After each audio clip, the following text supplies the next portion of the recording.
Welcome to UnCurated Conversations. I think I'll approach this differently.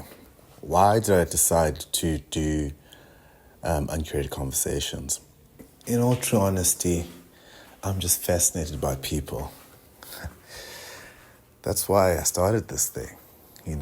I've just always been fascinated by the other person's story, where they come from, and also just testing my own prejudices, my own biases. I'm always amazed at how you look at someone and you formulate this idea about the person, and then you get to meet the person, and most of the times, in my experience, that picture that I painted prior to meeting the person and getting to sit down and chat to them is completely flipped on its head after I've spoken to the person. And so this led me to this journey to create a platform where I could invite guests to join me for a cup of coffee, and we just have a conversation. The guest could be someone I don't know, I've just met, someone I've known, a friend of mine, or someone that I would love to know and admire. Really, I'm not too stuck up on the person in terms of the type of guest. I just want to sit and have a conversation. Part 3 of the story takes us to America. Remember, Jared was in a rehab center in KZN, and in the rehab center he meets some characters there, and he starts dabbling in different types of drugs. Spends time in rehab. After leaving rehab, he manages to get a job to work in America, and so he lands up in America. First day he arrives in America, meets up an unsavory character. America working, his visa runs out and decides he's not going to come back, so he disappears it disappears. He ends up working odd jobs here and there. And then on one unfortunate night, he gets into a fight, and the outcomes of that fight is that he runs away for 2 days, thinking that the police are after him. And on day 3, they come knocking on his door, and then he finds himself in a jail. And that takes its own route. Eventually, he finds himself back into South Africa, in Cape Town, and then, the journey continues. As always, Jared Kent. And then so the guy calls me over and he says, sit down, takes my arm. But you're sober right now? I'm sober, yeah. Sober, no, yeah, okay. No, and I mean, I don't know what I was thinking. And then, he shot me up with heroin, and it's hard to explain. It was probably, I don't glorify anything, especially for drugs, because it's something I feel so strongly about and hate is the right word for what it's done to not only me, to countless other people and families, the domino effect of it. But it was a feeling that I'll never forget at that time, but it made me very sick. And afterwards, I'm never doing that again, ever. How was it feeling? Like you said, you're sick, but you never forget. It is extremely, extremely hard to describe. But I would say like being wrapped in a warm blanket in the middle of a marshmallow floating. You don't feel anything, you don't think about pain. And if you do, any bad memory is gone, erased. You only feel, you're thinking about the now, and you're just going with it. Everything slows down, and you feel comforted. You know, your whole body, it's one with each other. And yeah, it's a strange feeling, man.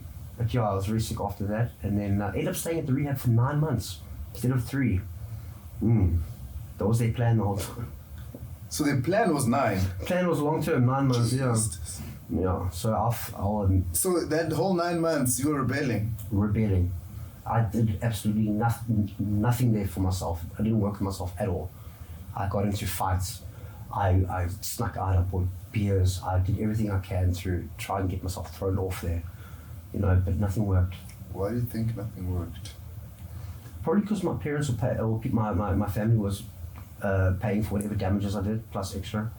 I mean, I assume that's the way that it worked there. It was quite an expensive place. Yeah, it was private. Yeah, it was quite a bit of money, plus my pocket money every month, you know.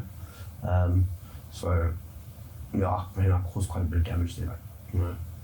So, but better that than taking out on someone, you know. So, after 9 months, I was declared fit and sane and recovered by them to my family. Now I can go back. You know, they were so happy, they were so excited, you know, and I was lying. In these 9 months, you were now you into heroin? No, I only used it the once. Oh, only the once. Okay, that was no it. More. Yeah. Right. But the alcohol was still number 1 on my list, you know. Right. So now they put me in a place like another granny flat. Start working for my uncle again. Start drinking. Then they decided, no, they heard about this thing called it's like where you work overseas. You go to America and you work in country clubs or golf estates, you know, waitering, bartending. So they said that I should go for it. So I did, and I got accepted, you know, funny enough, to Florida and Banana Isles. And so that was the part of my next journey, was flying to America. And, you know, I had to be clean, a drug test, you know, which I You don't sound confident. No, you passed it. Yeah, I did, because I cheated it. You know, I had no intention of smoking weed. I did. That's not true, actually. My mindset was that I wouldn't be able to sleep or function without the weed, you know. So I put a couple of granules in a condom with water, just for the color, tied it up, and then I tied it to my, you know, and then I went for my drug test. And then I finished it open, and then in the cup, they put the stick in, no traces of anything.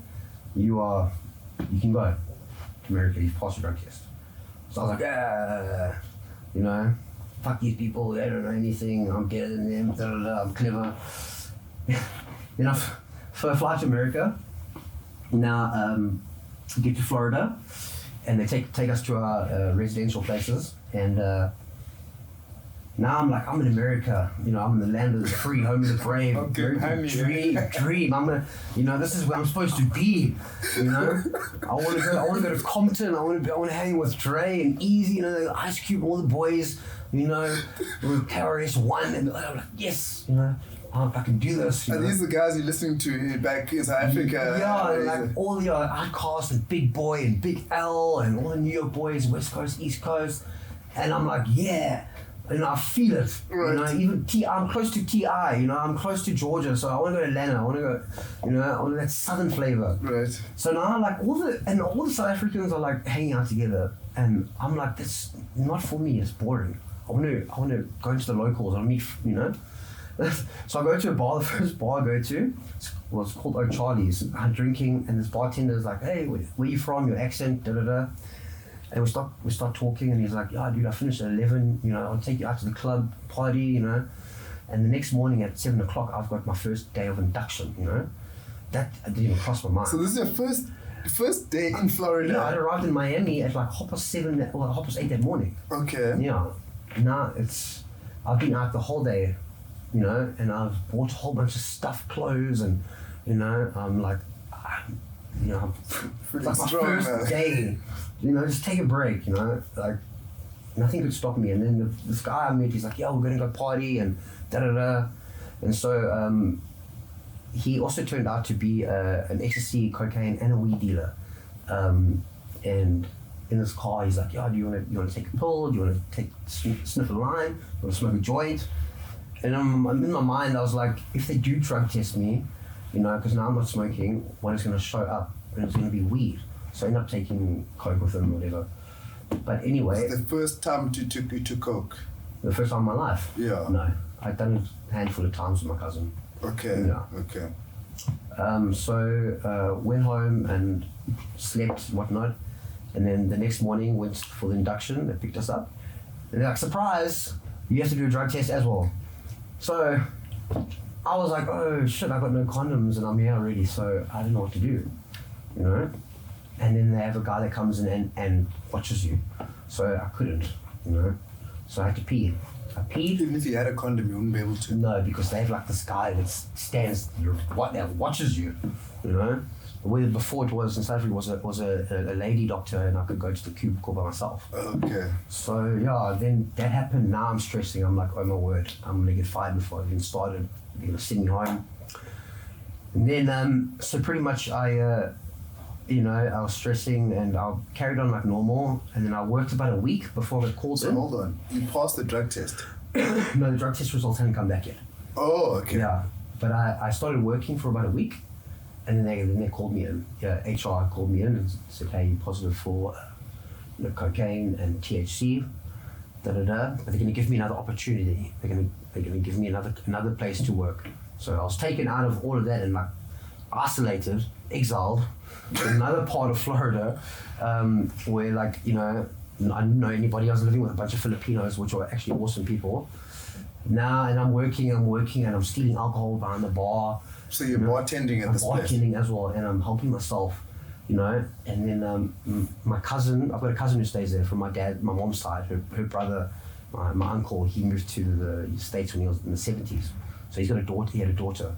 Now she lived in Virginia. Now my plan was to go see my aunt and my cousin for Thanksgiving, and so I booked my ticket and I went, and I just never came back. So I ran. Because I knew they weren't going to renew my 6-month visa because of all the stuff. So I was like, I'm supposed to be here. I'm going to die here in the land of the brave. So you still haven't seen a hip hop artist. I still haven't seen anybody, and I'm like, okay, but the hope is still alive, Right. So I go to Virginia and I start staying with my cousin, and I'm working illegally under the table, working in the hair salon, washing people's hairs, rinsing perm out, which is disgusting, by the way. It smells horrible. Color balls, and and now I'm like free, and I'm like, oh, cool, American ladies, and I'm living my best life I can. Girlfriends, women. Women. But then my cousin's best friend, her name was Heather. She took a liking to me, and then we started hanging out and hooking up. And then my cousin warned me. She said, don't go for Heather. I love her as a friend, but she is not for you. She's going to bring problems in your life. She's also been engaged for 7 years. She's just come out of. So how old are you now at this stage? I was 22. She was 28. Okay. And I was like, yeah, I'm a man, And then we moved in together. I went against my cousin's wishes. I moved in with her, and everybody cut me off, including my cousin. Now we were on our own. Okay, hang on, but why? That's quite a drab. Something must have happened. Yeah, because I was living with my cousin, and so was Heather, and she didn't want me to. Heather actually stopped me from going to a family bride because I was like, I want to bring Heather, which is so immature of me, But they're like, no, either you come alone or you don't come at all. So I didn't go. So they were like, cool. You made your decision, such a shitty decision, but so yeah, now we're living together. She's working. I'm washing dishes at a Turkish restaurant, getting paid under the table. Not much, but enough to survive.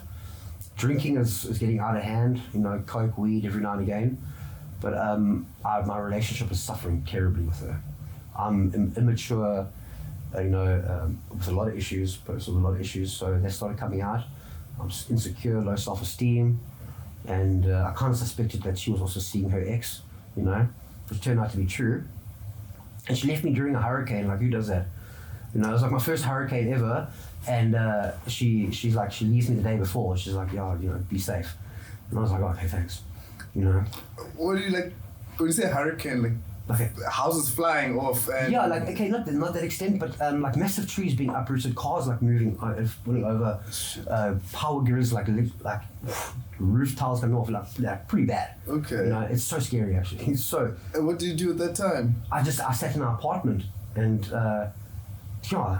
looked out the window and just hoped that one of those trees didn't come through. You know, just no electricity. Thank goodness we had gas, so I could still cook. Yeah.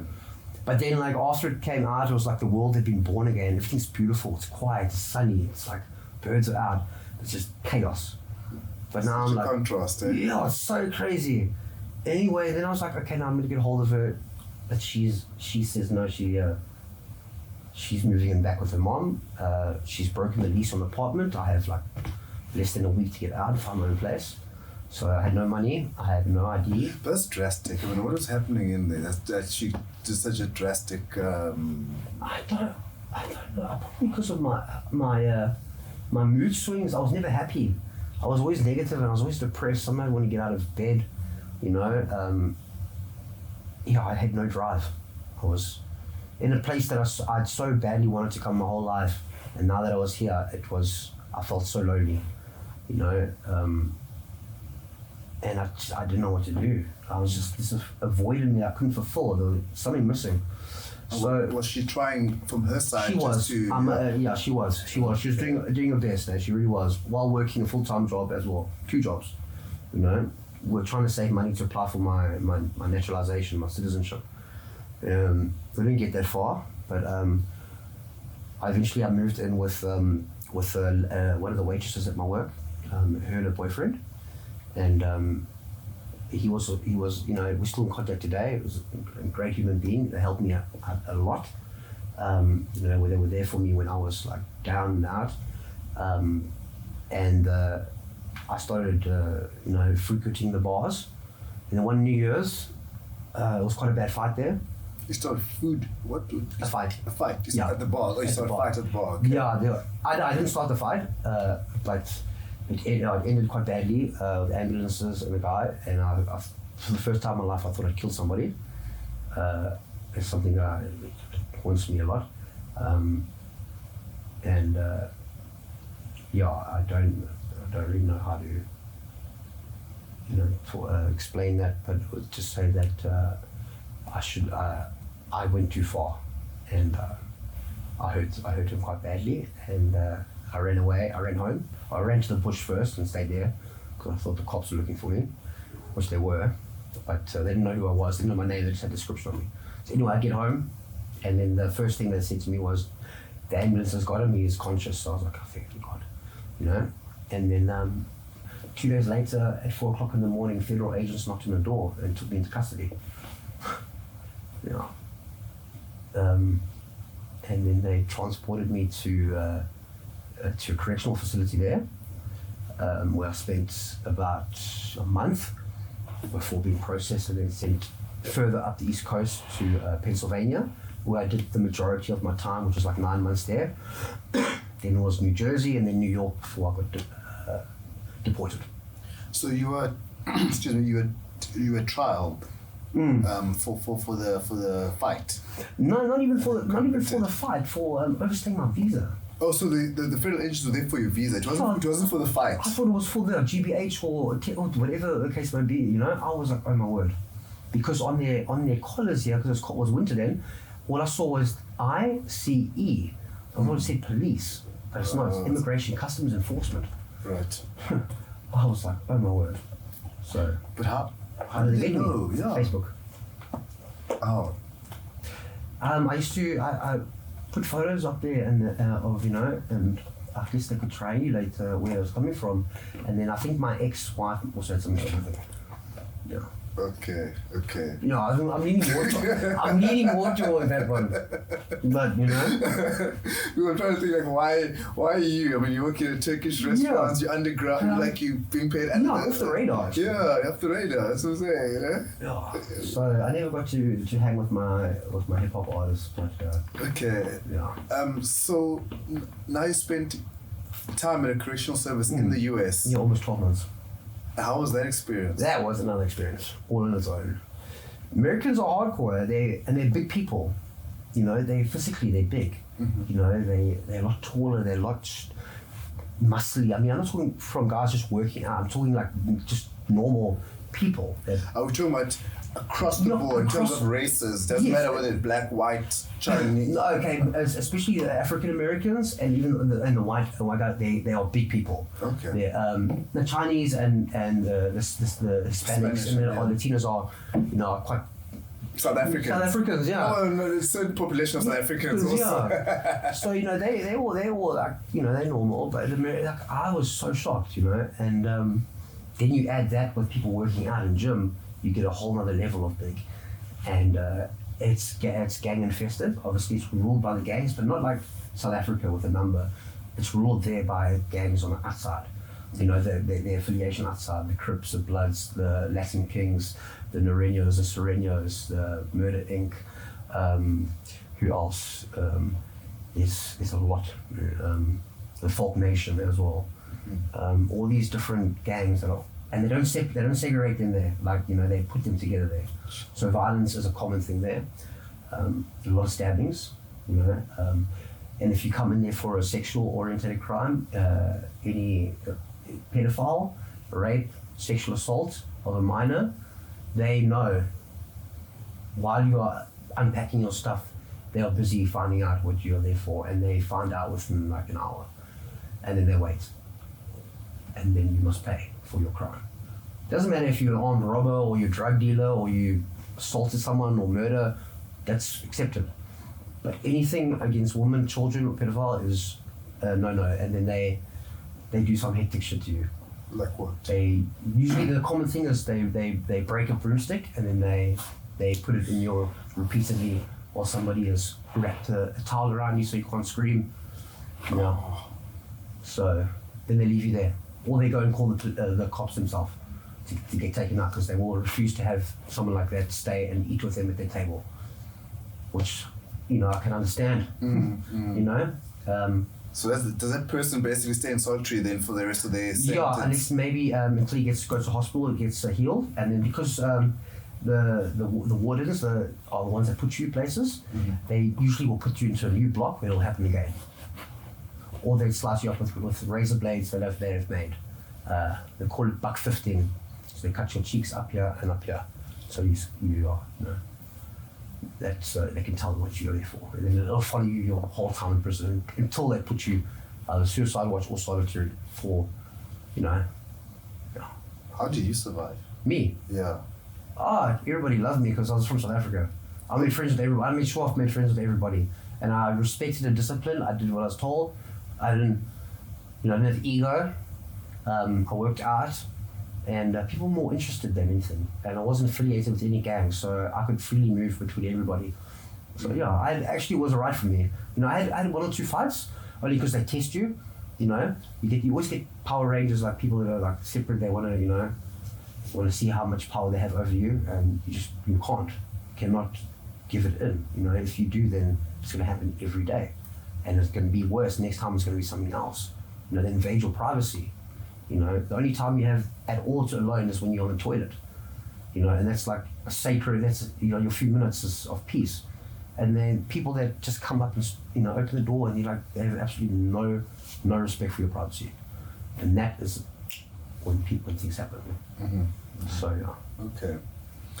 So then 9 months and they deport you to South Africa. To South Africa. Okay. And then you landed OR. Landed at OR with absolutely nothing but the clothes on my back and a brown paper bag, and I had $40 American. What's in the brown paper bag? My emergency travel document. And okay, yeah. Right. So, I don't know anyone in Joburg, but I did know my uncle's phone number, so he managed to book me a flight back to Durban. So I was very lucky. Yeah. And I got drunk on the plane.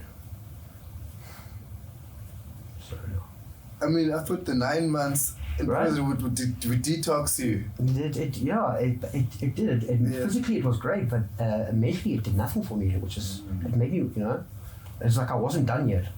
But things carried on the way they were. I was living by myself, drinking, alone. I mean, I had a couple of friends and stuff, but, you know, I was still empty. I didn't know what I wanted to do with my life. I had absolutely no drive, no direction whatsoever. So what would a typical day look like? I'd wake up, I'd either drink a 6-pack or a bottle of wine, listen to music, smoke a couple of joints. Maybe I'll wait till my friend to finish work, he'd pick me up, go bar hopping, then he'd drop me off like 3 or 4 times a week, and if he didn't, then I'd go by myself. And then I'd hook up with girls, I'd meet people, go to their houses, I'd do drugs, and then I'd just go back home. Same thing. Just like the same day over and over and over. Excuse me. And then by that point, my cousin, my cousin Darren, my mom's sister's children, they both moved to Cape Town, and they both had started their lives here, and they were going to fly me down for my birthday. So I was like, cool. Then I flew down to Cape Town. I fell in love with the city straight away, What about the city? I guess at first it's the not only the mountains, it's the way the city's built, the Dutch architecture to, the District 6, the history, the colourfulness, the diverse people, the street life, the things you hear, you hear all these crazy things, and then Stellenbosch and all the vineyard, like a whole bunch of things, and I heard the girls are also quite nice. And I was like, okay. So yeah, I came here, I stayed with my cousin. And where did they stay? And I stayed in Woodbridge Island, Milnerton. Okay. And, I'd given them a whole bunch of empty lies that, I was, doing well, and I was fine, I was happy, and, I don't have a drinking problem, whatnot, and stuff, but, I was still drinking, but not as much, I couldn't really afford it, and I didn't want to steal it, and so I was kind of like behaving myself a bit, I wasn't happy with it, but, anyway, the 2 weeks finished, I went back to Durban, and then a month later I packed up and moved to Cape Town permanently without anybody knowing. I sold like everything I had, most of my stuff. And then I moved up and I put myself in the backpackers. Nobody knew until my money ran out from all the partying, and that didn't take long. So I called my cousin. Actually, I went to her work. Mm-hmm. Surprise. Gee. I'm here, please look after me. I need money, I need, to support my addiction. So I moved in with him for like about a month, and I had to get a job. That was one of the conditions. I got a job bartending, I did waitering, bartending, and I was drinking and still drawing the same repetitive stuff. And then I got a job in an observatory at a restaurant, and I started working there, and I became friends with the head chef. And then one night at service, he's like, oh, I've been doing a double the whole day. He's like, you look like you need a upliftment. Yeah, he's like, he gave me this glasses case. So I took it, I thought it was cocaine. Turned out it wasn't, it was crystal meth. And then I started the road of my absolute destruction. Or that heroin hadn't entered the game, so that's still to come. That was the cherry on top. That seal that took everything from me. But so I started using crystal meth. At first, just to stay awake and keep like mind open and that, and you tell yourself these lies, that you're fooling yourself, because what goes up must come down. And at the time, I thought it was nice. I liked the feeling. I didn't like being awake so much, but there's the price we pay. What about the feel? Like you described heroin and how it made you feel, cotton wool wrapped up. Crystal meth. What? Complete opposite.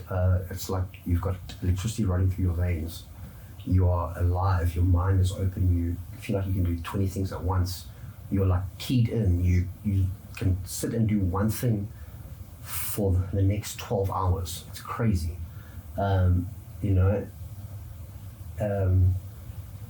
But there's such a dark side to it. It's to me, it's like it's the closest thing to evil that I know.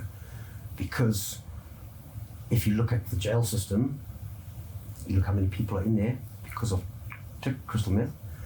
If you look at murders that are motivated, you know, especially domestic with husbands, wife, girlfriends, whatever. You know, I'm not saying all of it, but there's a massive percentage that is due to crystal meth. You know, psychosis, paranoid schizophrenia, manic depression, suicide.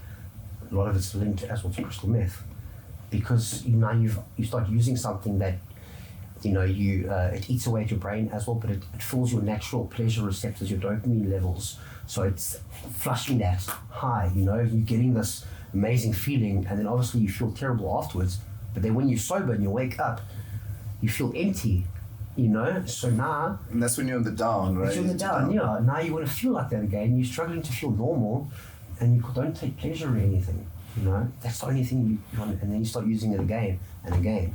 Eventually your tolerance builds up, and you start becoming crazy, doing crazy things, you know?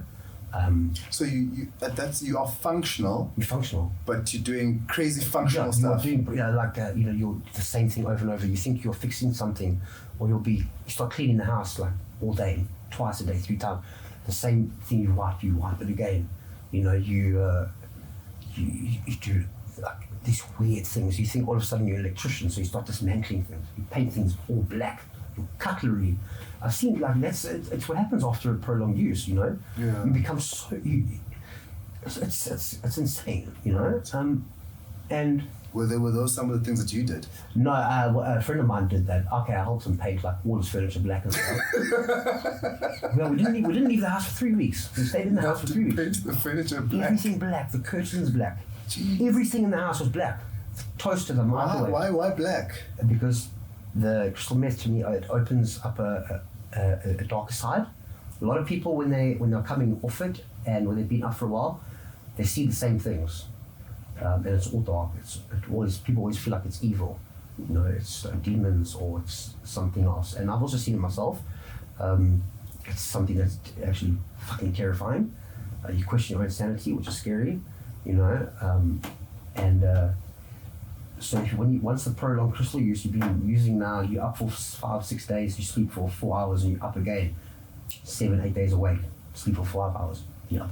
So eventually, you become darkness is all you see, because you don't see any happiness anymore. It's just nothing, you know. And eventually,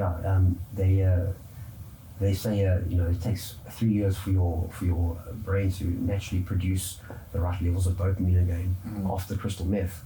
So people are always likely to relapse, to use other things to fulfill that, you know. So to me, it's one of the worst. And yeah, I was also delivering drugs, dropping off drugs, working with prostitute working girls. Sorry, hang on, just backtrack. Yeah.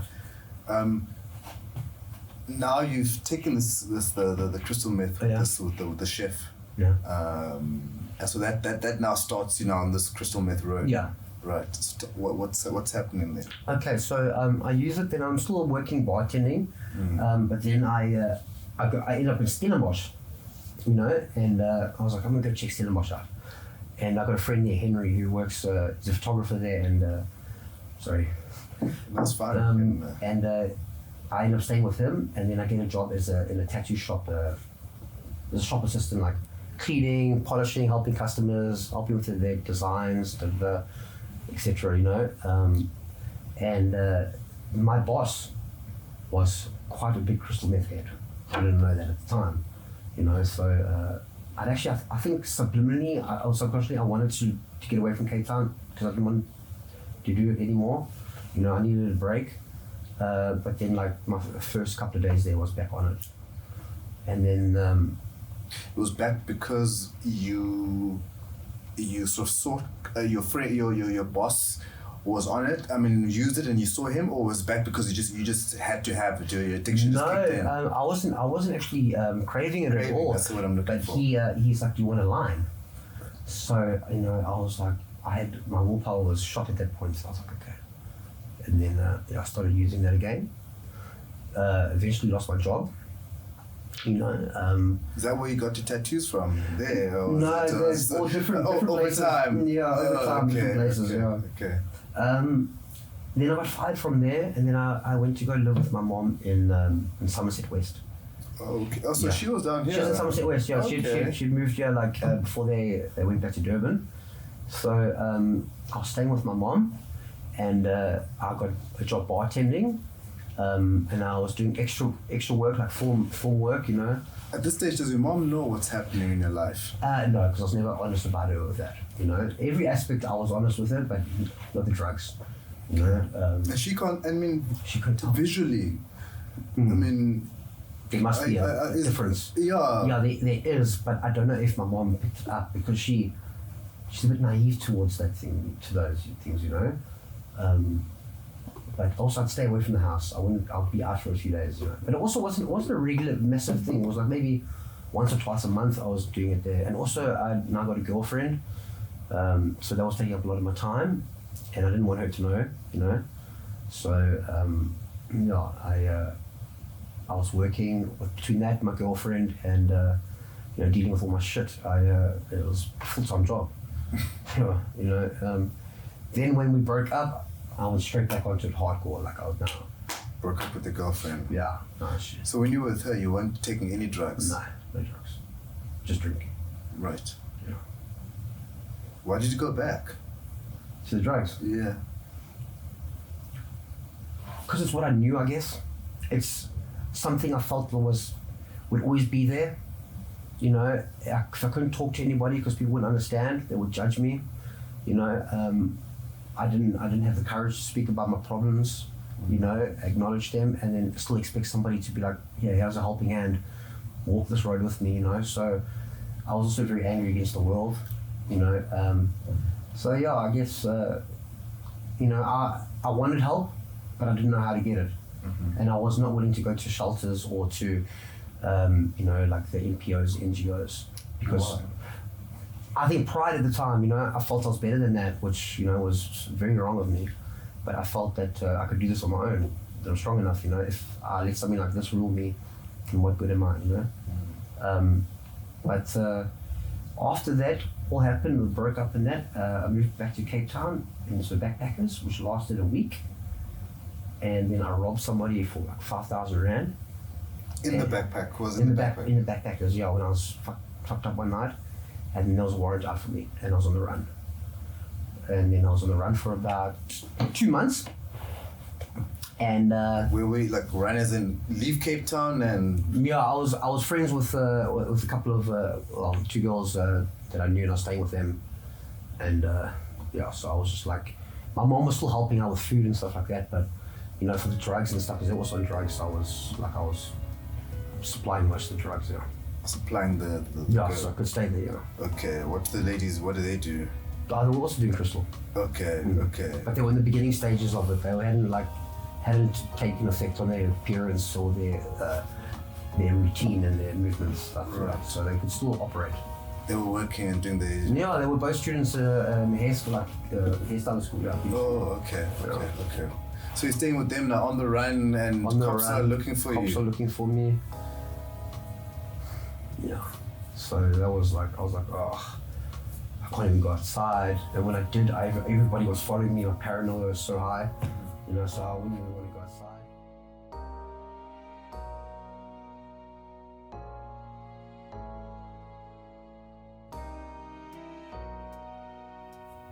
I'd kind of given up at this point. And then, you know, I'd met people on the street that, you know, kind of took me in. That's why with heroin, you make a way to get more. Because of the fear of that withdrawal is so bad. I'm run down. And then I'll do something where I know that I'm like, you know, I'm gonna go and do something stupid, commit a crime, I'm gonna go shoplift now, I'm gonna do something like that where I know the risk, you know, it's probably gonna get me caught, but I'm still gonna do it anyway. But if I get away with it, then that's a bonus as well. Now I can still use, you know, so that's in your mind. You know, you accept the fact that you might get caught and go to jail for it, you know. Where other people would be like, that's the most irrational thing I've ever heard in my life. Like, how can you be okay to go to jail?